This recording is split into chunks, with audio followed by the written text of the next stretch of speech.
오늘 이 시간 하나님께서 우리에게 주시는 말씀은 잠언 31장 10절에서 31절까지 말씀입니다. 잠언 31장 10절에서 31절까지 말씀입니다. 구약성경 946쪽인데요. 잠언 31장 10절에서 마지막 31절까지 함께 보겠습니다. 화면에도 나오네요. 찾으셨으면 함께 볼까요? 같이 봅니다. 누가 현숙한 여인을 찾아 얻겠느냐? 그의 값은 진주보다 더하니라. 그런 자의 남편의 마음은 그를 믿나니 산업이 핍절하지 아니하겠으며, 그런 자는 살아있는 동안에 그의 남편에게 선을 행하고 악을 행하지 아니하느니라. 그는 양털과 사물 구하여 부지런히 손으로 일하며 상인의 배와 같아서 먼 데서 양식을 가져오며 밤이 새기 전에 일어나서 자기 집안 사람들에게 음식을 나누어 주며 요종들에게 일을 정하여 맡기며 밭을 살펴보고 사며 자기의 손으로 번 것을 가지고 포도원을 일구며 힘있게 허리를 묶으며 자기의 팔을 강하게 하며 자기의 장사가 잘 되는 줄을 깨닫고 밤에 등불을 끄지 아니하며 손으로 손뭉치를 들고 손가락으로 가락을 잡으며, 그는 공고한 자에게 손을 펴며 궁핍한 자를 위하여 손을 내밀며, 자기 집 사람들은 다 홍색 옷을 입었으므로 눈이 와도 그는 자기 집 사람들을 위하여 염려하지 아니하며, 그는 자기를 위하여 아름다운 이불을 지으며 세마포와 자색 옷을 입으며, 그의 남편은 그 땅의 장로들과 함께 성문에 앉으며 사람들의 인정을 받으며, 그는 배로 옷을 지어 팔며 띠를 만들어 상인들에게 맡기며 능력과 존귀로 옷을 삼고 후일을 웃으며 입을 열어 지혜를 베풀며 그의 혀로 인애의 법을 말하며 자기 집안 일을 보살피고 게을리 얻은 양식을 먹지 아니하나니, 그의 자식들은 일어나 감사하며 그의 남편은 칭찬하기를 덕행 있는 여자가 많으나 그대는 모든 여자보다 뛰어나다 하느니라. 고운 것도 거짓되고 아름다운 것도 헛되나 오직 여호와를 경외하는 여자는 칭찬을 받을 것이라. 그 손의 열매가 그에게로 돌아갈 것이요 그 행한 일로 말미암아 성문에서 칭찬을 받으리라. 아멘. 지난 주일 예배 시간에 말씀드렸던 말씀 혹시 생각나십니까? 무엇이든지 남에게 대접을 받고자 하는 대로 너희도 남을 대접하라. 이것이 율법이요 선지자니라는 말씀이었습니다. 황금 같은 교훈이라 해서 황금률이라는 별명이 있는 마태복음 7장 12절의 말씀이었지요. 사람이 관계를 통해 행복을 누릴 수 있다고 말씀드렸습니다. 예수 그리스도 안에서 자신을 사랑해야 다른 사람들을 사랑하고 섬길 수 있습니다. 자기만 생각하는 이기적인 사랑 말고 다른 사람을 사랑하고 섬기려면 자기를 사랑할 줄 알아야 한다는 거지요. 자신도 챙기지 못한 사람이 다른 사람을 살필 수 없기 때문입니다. 그래서 우리는 남에게 대접을 받고 싶은 것을 먼저 생각해 선택하고 다른 사람을 대접해야 합니다. 예수님의 말씀대로 비판받지 않고 싶으면 비판하지 말고 또 상대방을 용서할 줄 알아야 합니다. 만일 내가 으뜸의 대접을 받고자 하면 모든 사람의 종이 되어 다른 사람을 으뜸되도록 대접해야 하는 거지요. 상대방을 인정하고 이해하고 존중하고 칭찬하며 때로 상대방이 홀로 있도록 배려하는 것이 필요하다고 말씀을 드렸습니다. 자, 그런데요, 사람에게 만남이 이렇게 중요한데 또 그 관계가 중요한데 그 중에 가장 중요한 만남을 꼽으라고 한다면 어떤 만남일까요? 누구와 만남일까요? 배우자의 만남일 것입니다. 바다에 나갈 때는 한 번 기도하고 전쟁에 나갈 때는 2번 기도하고 결혼을 위해서는 몇 번이죠? 아무도 안 계신 것 같아요. 3번 기도하라는 말이 있습니다. 바다에 나가는 거나 전쟁에 나가는 것도 목숨을 건 위험한 일입니다. 그러나 시간으로 따져보면 바다에 나가 고기 잡고 돌아오는 날까지 날이 그렇게 많지 않습니다. 짧게는 한나절일 수도 있고 길게는 수개월이 걸리기도 합니다. 전쟁은 더 오래 지속됩니다. 수년에서 몇십 년 동안 전쟁이 계속되기도 하니까요. 그런데 배우자와의 시간은 어떤가요? 평생을 같이 갑니다. 단순히 두 사람만 같이 가는 것이 아니라 자녀를 출산하고 양육하면 자녀의 손자들까지 평생 함께하는 동반자가 배우자이지요. 그래서 남자에게는 아내의 역할이 중요할 수밖에 없습니다. 여자도 마찬가지입니다. 어떤 남자를 만나느냐에 따라서 인생이 달라질 수밖에 없기 때문입니다. 2000년대에 들어서 사회에 많은 변화가 확연히 있었는데요. 특별히 핑크빛 칼라 시대라 해서 여성들이 이전보다 훨씬 더 사회적인 책임과 역할을 하게 되었습니다. 공직사회가 그렇고 기업에도 여성 대표이사들이 상당히 됩니다. 요람을 흔든 손이 세계를 흔든다는 말이 있습니다. 세계를 움직이는 것은 남성들이지만 그 남성들의 배후에 여성들이 있다는 말이지요. 또한 위대한 남성들을 키운 사람들이 모두 여성이라는 겁니다. 현재 미국과 한국은 40% 이상의 여성들이 일을 하고 있습니다. 이런 이유로 가사를 돕는 남편이 늘어나고 있고 아예 가사를 전담하는 남편들도 있습니다. 집안 청소, 빨래, 자녀를 양육하는 일을 함께하는 가정의 비율이 예전보다 훨씬 더 높아졌습니다. 회사에서도 남성 중심의 딱딱한 문화에서 부드럽고 친절한 여성들의 능력이 인정받고 있습니다. 결국 여성의 역할이 커지면서 현숙한 여인이 있는 가정이나 교회나 사회가 행복을 내게 되는 것을 보게 됩니다. 그런데 이런 여인의 역할을 가장 많이 강조하고 있는 것이 성경입니다. 종교에 대해 관심이 있는 분은 아시겠지만 불교나 힌두교, 이슬람, 유교 등에서 여성은 크게 주목받지 못합니다. 주목받지 못한 정도가 아니라 남존 여비 사상이 저변에 깊이 깔려 있습니다. 하지만 성경은 그렇지 않습니다. 하나님은 성경을 통해 여성을 남성과 동등한 인격체로 존중하시고 많은 사건을 통해 여성들이 어떤 역할을 했는지 하나님께서 여성들에게 어떤 은혜를 베푸시고 역사하셨는지를 자주 말씀하십니다. 아브라함의 아내 사라는 남편 아브라함이 하나님의 말씀을 따라 길을 나설 때 갈 바를 알지 못하였지만 불평하지 않고 남편을 신뢰하며 따랐습니다. 자기 누이라고 하라고 하는 그 아브라함의 부탁에도 불구하고 남편에게 순종하였고 마침내 하나님의 약속한 아들 이삭을 90세에 품에 안는 여인이 되었습니다. 이삭을 얻었을 때 그녀가 이렇게 말했습니다. 하나님이 나를 웃게 하시니 듣는 자가 다 나와 함께 웃으리로다. 사라가 자식들을 먹이겠다고 누가 아브라함에게 말하였으리오마는 아브라함의 노경에 내가 아들을 낳았도다 라고 창세기 21장 6절 7절에 말씀합니다. 하나님이 나를 웃게 하시니 듣는 자가 다 나와 함께 웃으리로다 라고 말한 것입니다. 하나님이 자신을 웃게 해주셨다고 사라가 말한 거예요. 사라의 믿음이 얼마나 신실했는지 베드로 사도는 베드로전서 3장 6절에 사라가 아브라함을 주라 칭하여 순종하였다라고도 말합니다. 사라만이 아닙니다. 모세를 낳아 기르다 더 이상 숨길 수 없어서 갈대 상자에 담아 나일강에 띄우며 기도했던 모세의 어머니 요게벳, 어머니가 머무시는 곳에 나도 머물고 어머니의 백성이 나의 백성이 되고 어머니의 하나님이 나의 하나님이 되실 거라고 하면서 나오미를 따랐던 룻, 사무엘 선지자의 어머니 한나, 그리고 성령의 인태로 예수님을 낳은 마리아와 사도 바울의 복음 선교를 위해서 끝까지 협력하며 헌신하였던 루디아와 다른 여인들까지 성경에는 하나님을 사랑하고 그분의 약속을 믿고 기도하며 자신의 자리를 지키고 자식을 사랑하며 부모를 섬기고 이웃의 영혼을 구원한 신실한 여인들이 많습니다. 이러한 여인들을 본문에서 현숙한 여인이라고 말합니다. 그렇다면 어떻게 하면 현숙한 여인이 될 수 있을까요?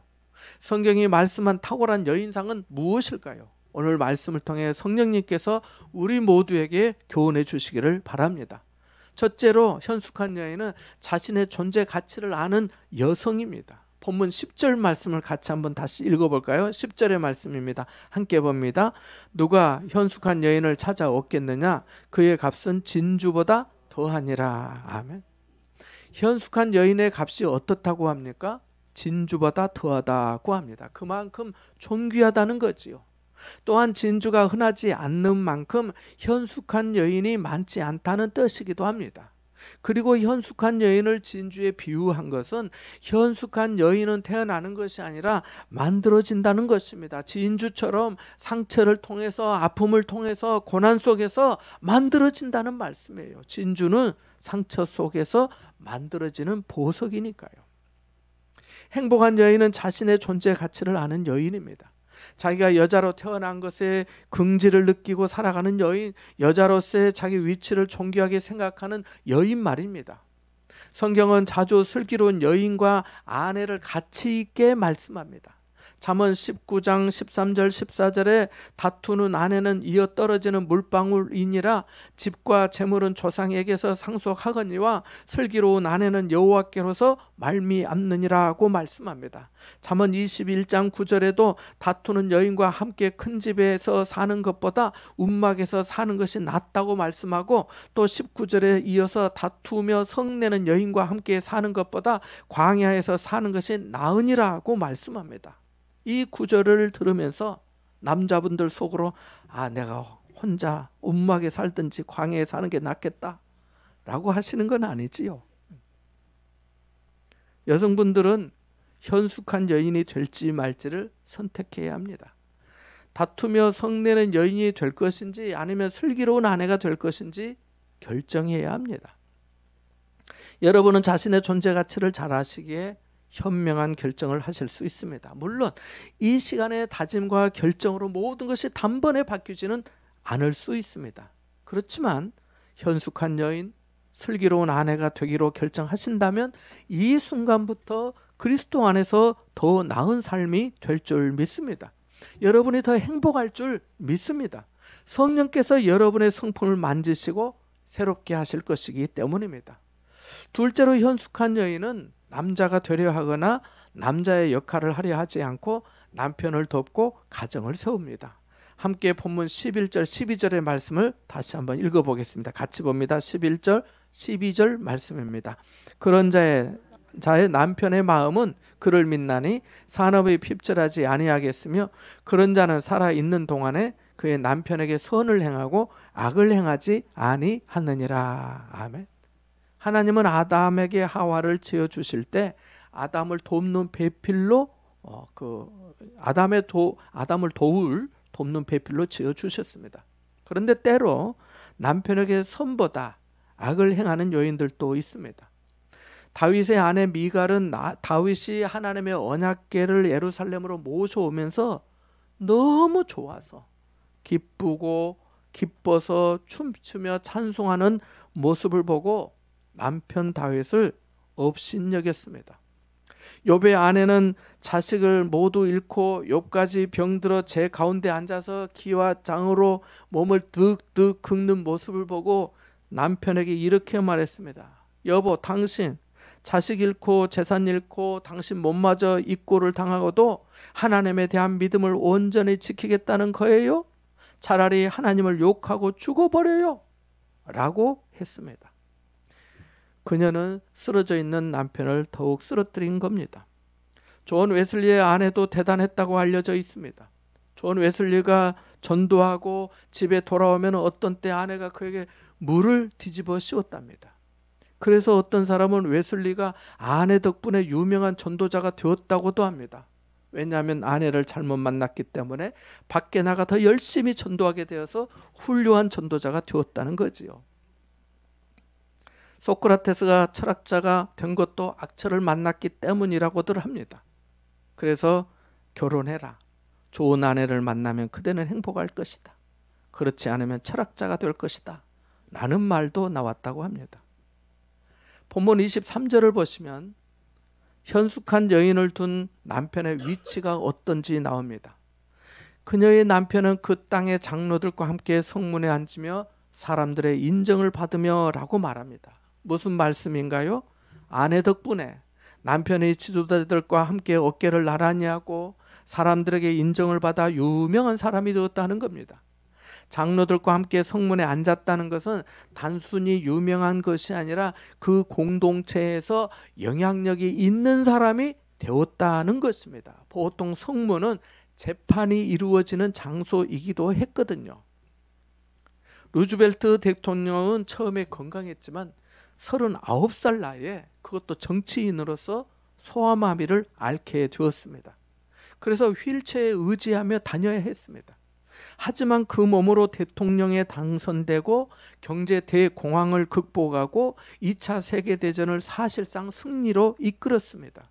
그리고 소아마비 백신도 개발하도록 했는데요. 이 모든 일의 배후에 아내 엘레나의 격려가 컸다고 합니다.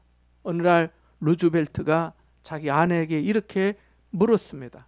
당신은 내 다리가 이렇게 되었는데도 여전히 나를 사랑합니까? 라고 물었습니다. 그때 그녀가 이렇게 대답했답니다. 내가 당신과 결혼할 때 당신의 다리만 사랑한 줄 아세요? 나는 당신 전부를 사랑해요 라고 말입니다. 자동차 왕 헨리 포드도 아내의 격려와 사랑으로 성공한 사람으로 알려져 있습니다. 포드가 자동차를 만들겠다고 얼마 안 되는 재산을 다 쓸어넣고 빚을 내어서 실험했지만 연거푸 실패하였습니다. 포드는 용기를 잃고 좌절했습니다. 그때 그의 아내가 그에게 나는 이 세상 끝까지 당신만을 믿고 따를 겁니다 라고 하는 말로 위로하고 격려했다고 합니다. 그녀가 남편에게 선을 행하고 남편을 세워줌으로 가정을 세우고 자동차 세상을 열게 한 중요한 요인이 되었던 것입니다. 세상에 혼자 성공한 사람은 없습니다. 아내와 남편의 도움으로 서로 세워주고 행복하게 되는 거 아니겠습니까? 남편에게 선을 행하는 여인은 나중에 자식들과 남편에게 감사, 인사와 칭찬을 받습니다. 28절, 29절 말씀이 그 내용이잖아요. 한번 읽어볼까요? 28절과 그 29절 말씀 같이 한번 읽어보겠습니다. 같이 봅니다. 그의 자식들은 일어나 감사하며 그의 남편은 칭찬하기를 덕행 있는 여자가 많으나 그대는 모든 여자보다 뛰어나다 하느니라. 아멘. 셋째로 현숙한 여인은 부지런하고 지혜롭습니다. 부지런하다는 것은 자발적으로 움직이고 능동적으로 살아간다는 것입니다. 현숙함이라는 단어에는 덕과 실력이 포함되어 있습니다. 덕은 인품을 의미하고 실력은 탁월함을 의미합니다. 14절에서 25절의 말씀까지 좀 길지만 함께 보겠습니다. 이 14절에서 25절의 말씀입니다. 같이 봅니다. 상인의 배와 같아서 먼 데서 양식을 가져오며 밤이 새기 전에 일어나서 자기 집안 사람들에게 음식을 나누어 주며 여종들에게 일을 정하여 맡기며 밭을 살펴보고 사며 자기의 손으로 번 것을 가지고 포도원을 일구며 힘있게 허리를 묶으며 자기의 팔을 강하게 하며 자기의 장사가 잘 되는 줄을 깨닫고 밤에 등불을 끄지 아니하며 손으로 손뭉치를 들고 손가락으로 가락을 잡으며 그는 공고한 자에게 손을 펴며 궁핍한 자를 위하여 손을 내밀며 자기 집 사람들은 다 홍색 옷을 입었으므로 눈이 와도 그는 자기 집 사람들을 위하여 염려하지 아니하며 그는 자기를 위하여 아름다운 이불을 지으며 세마포와 자색 옷을 입으며 그의 남편은 그 땅의 장로들과 함께 성문에 앉으며 사람들의 인정을 받으며 그는 배로 옷을 지어 팔며 띠를 만들어 상인들에게 맡기며 능력과 존귀로 옷을 삼고 후일을 웃으며. 아멘. 현숙한 여인의 생활이 어떤가요? 부지런하고 지혜롭습니다. 살림을 살피고 식구들이 먹고 살고 입게 하고 종들에게 일을 맡기고 자기 손으로 돈을 벌어서 투자도 합니다. 그렇다고 일만 해서 돈만 모으는 사람이 아닙니다. 20절에 보니까 공고한 자, 즉 가난한 사람에게 손을 펴며 궁핍한 사람에게 손을 내밀며 구제도 합니다. 마음이 따뜻한 거지요. 또 25절에 보면 능력과 존귀로 옷을 삼고 후일을 웃는다고 말합니다. 후일을 웃는다는 말은 미래를 준비할 줄 안다는 겁니다. 현숙한 여인은 단순히 착한 성품만이 아닙니다. 지혜가 있고 구체적인 행동과 전략을 가지고 살아가는 여인을 말합니다. 그래서 덕이 있고 능력 있는 그런 여인을 말하는 거죠. 넷째로 현숙한 여인은 위기에 강한 여인입니다. 위기는 누구에게나 찾아옵니다. 가정마다 어려움이 있습니다. 중요한 것은 그 고난과 역경을 어떻게 헤쳐나가느냐입니다. 그 문제에 여리고성을 극복하는 사람이 있는가 하면 그렇지 못하고 절망에 빠져 자신을 더 어렵게 만드는 사람도 있습니다. 여성들의 특징 중에 하나는 위기 대응 능력이 남성들보다 탁월하다는 것입니다. MK라고 쓰인 메리 케이 화장품을 만든 메리 케이 예시의 삶은 고난과 위기의 연속이었습니다. 그의 아버지가 그녀의 나이 2살 때 아버지가 결핵에 걸렸습니다. 가족이 결핵에 걸리면 어렵잖아요. 그래서 어머니가 가족을 부양하기 위해서 일을 해야 했으며 그녀의 7살 때부터는 자신이 그 아버지를 간호해야 했습니다. 27살 때는 새 아이와 함께 남편에게 버림을 받았습니다. 메리 케이 화장품 회사를 창립하기 한 달 전에는 행정 및 재정 담당 조언자가 될 예정이었던 2번째 남편이 심장마비로 죽었습니다.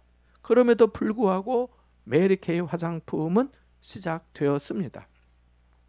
토크쇼로 유명한 오프라 윈프리는 결혼하지 않는 부모 사이에서 사생아로 태어났고 6살 때 될 때까지 아버지도 어머니도 없이 지냈습니다. 9살 때는 강간을 당했습니다. 8년 동안 어머니와 아버지 집 사이를 왔다 갔다 하면서 살았고 새 도시에서 수많은 학교를 전학 다녀야만 했습니다. 이런 생활 때문에 스스로 죄의식에 느껴서 자살을 시도하기도 했습니다. 하지만 이런 경험이 나중에 토크쇼에 도움이 되었다고 합니다.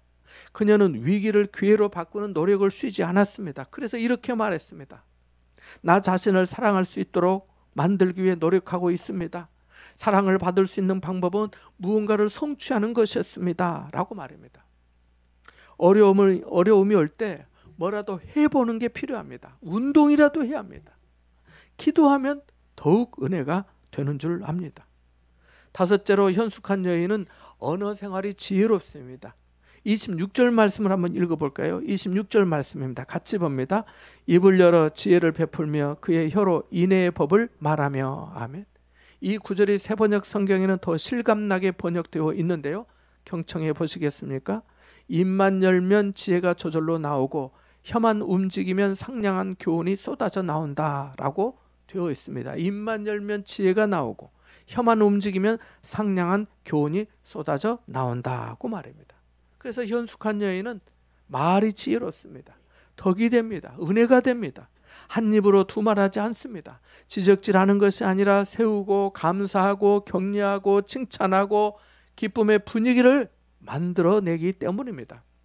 북이스라엘의 아합 왕의 부인 이세벨은 우상을 섬기는 여자였고 악했습니다. 그래서 말도 악하고 독했습니다.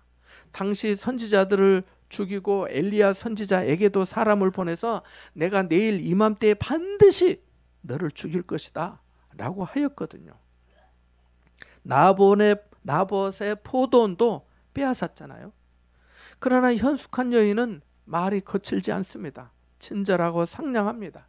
가나 혼인잔치에서 포도주가 떨어졌을 때 이야기를 아실 겁니다. 혼인잔치에서 포도주가 떨어졌다는 것은 흥이 다 깨진 것이고 하객들에게 큰 신뢰였습니다.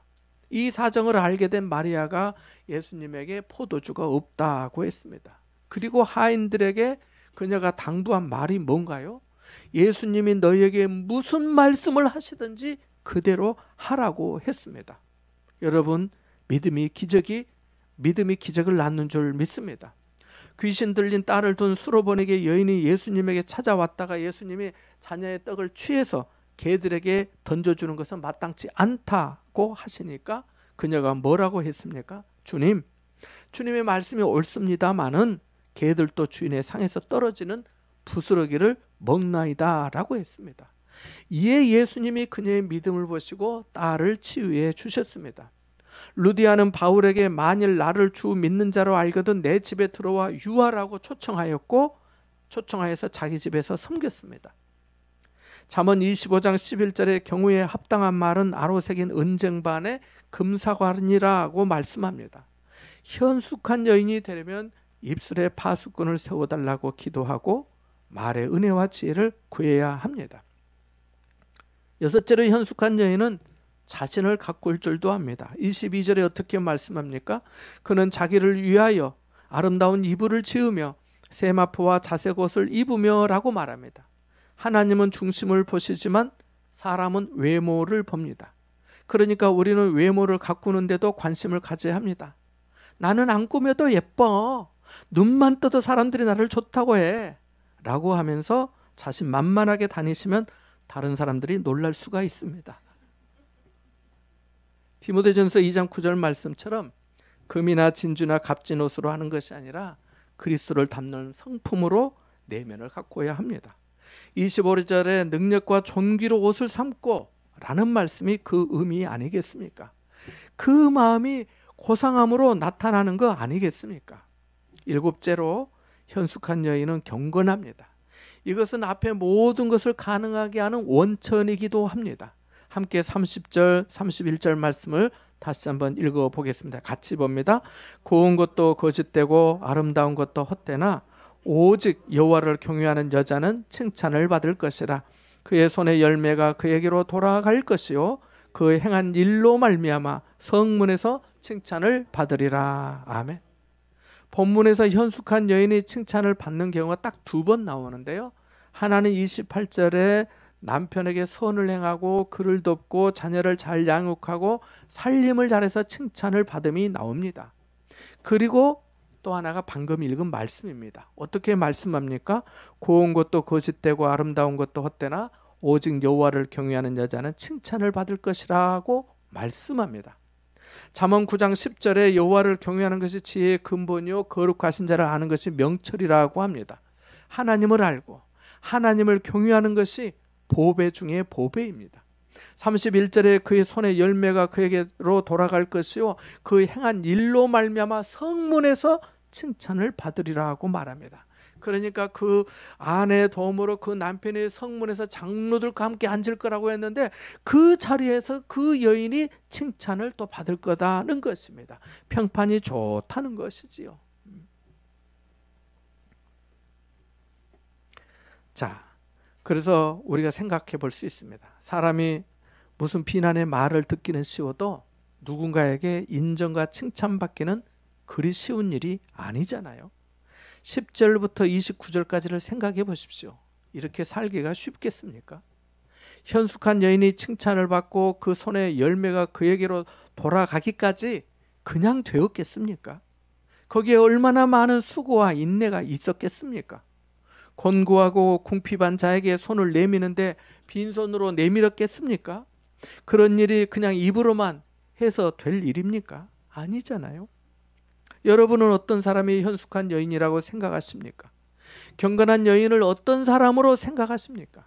많은 이유를 댈 수 있겠지만 경건한 여인 하면 하나님의 말씀에 창념하고 기도하며 선을 행하는 여인 아니겠습니까? 10절에 누가 현숙한 여인을 찾아 얻겠느냐? 그의 값은 진주보다 더하다고 합니다. 진주를 발견하기 어려운 것처럼 현숙한 여인도 그렇더라는 것입니다. 포항 북쪽의 한동대를 들어보셨을 겁니다. 1995년 기독교 설립 이념으로 세워진 한동대는 200억의 빚을 안고 시작한 학교입니다. 시작부터 빚이 200억이었어요. 하지만 지금까지 기도로 하나님의 은혜로 운영되고 있는 은혜로운 대학입니다. 지방대이지만 학생들의 실력이 세계에서 인정을 받고 있습니다. 교수진들이 학생들을 믿음으로 가르치고 학생들 또한 하나님의 일꾼으로 세상에 봉사하고자 배우고 있기 때문입니다. 초대 총장이었던 김영길 총장의 부인 김영애 사모가 쓴 갈대 상자를 보면 많은 고비와 위기마다 하나님 앞에 그녀가 엎드리며 간구했던 것을 알 수 있습니다. 어느 간증 집회에서 김영애 사모가 이렇게 말했습니다. 내가 살아오는 동안 남편이 학교를 그렇게 하고 섬기는 동안 45번의 고소를 받고 했지만 한 번도 일절 대응하지 않았고 하나님께서 지켜주셨다면서 구름 기둥이 있어서 길을 잃지 않을 수 있었다고 말하였습니다. 한 여인의 기도가 가정을 일으키고 교회를 일으키고 민족을 구원합니다. 한나와 에스더가 그랬잖아요. 예수님은 예루살렘의 여인들에게 뭐라고 말씀하셨습니까? 나를 위하여 울지 말고 너희와 너희 자녀를 위하여 울라고 말씀하셨습니다. 사랑하는 여러분, 고운 것도 거짓되고 아름다운 것도 헛된 날이 언젠가 올 것입니다. 그러나 오직 여호와를 경외하는 여자는 칭찬을 받을 것입니다. 남자도 마찬가지입니다. 힘센 것도 헛되고 잘 나가는 것도 헛된 날이 언젠가 올 것입니다. 하지만 오직 여호와를 경외하는 남자는 칭찬을 받을 것입니다. 이번 3월 5일부터 제 수요일이라 해서 예수님께서 고난 당하심을 묵상하며 온 교회가 경건하게 지키는 사순절이 시작됩니다. 우리 교회는 4월 20일 부활절을 새가족 초청주일로 정하고 한 영혼이라도 전도하려 합니다. 아직 전도 대상자를 작정하지 않으시는 분들은 꼭 한 사람이라도 작정하여 그 영혼이 예수님을 만나고 구원 얻도록 사랑해 주시고 섬겨 주시기를 바랍니다. 이보다 더 큰 사랑이 있겠습니까? 저는 여러분의 삶이 값진 진주처럼 존귀하고 보배롭게 되기를 바랍니다. 여자분들은 현숙한 여인이 되시고 남자분들은 믿음의 대장부가 되시기를 바랍니다. 그래야 하나님 앞에 귀하게 쓰임받고 자신과 가정에도 큰 복과 은혜가 넘치게 되시기를 바랍니다. 이와 같은 은혜가 여러분과 함께 하시기를 주님의 이름으로 축원합니다. 잠시 말씀을 생각하며 기도하겠습니다.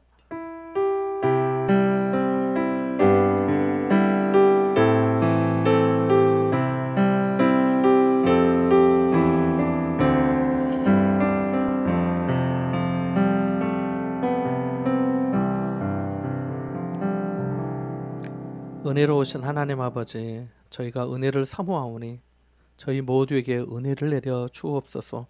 하나님을 경외하고 자신의 자리를 성실히 지키며 지혜롭고 부지런함으로 가정을 화목하게 하고 생활을 윤택하게 하며 궁핍한 자에게 손을 내밀어 후일에 웃게 하여 주옵소서. 고운 것도 거짓되고 아름다운 것도 헛되게 되는 날, 오직 하나님을 경외함으로 하나님과 사람들에게 칭찬받는 삶이 되게 하여 주옵소서. 예수님의 이름으로 기도합나이다. 아멘.